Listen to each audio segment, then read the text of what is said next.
activity is evident this past week as more homes are starting to hit the market. It's Friday, January 21st, 2022.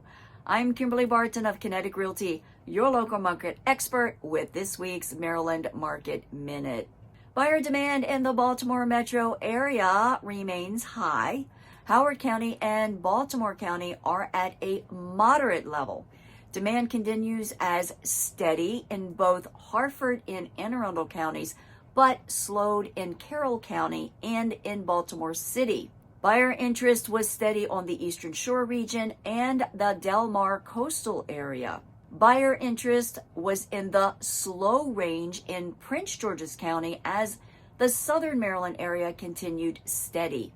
Here's a quick look at market activity since last week's report. 718 properties were listed this past week as coming soon. 846 homes came to the market, trending upwards now. 519 went under contract, 187 temporarily off the market, 1,000 went to pending, 1,009 properties settled. The highest sale over the past week was this 20,000 square foot estate in Baltimore County's Brooklynville for $3,350,000. In the rental market, there are 1,375 properties for lease at an average of $2,350 per month. Most rentals are going under application in under 27 days.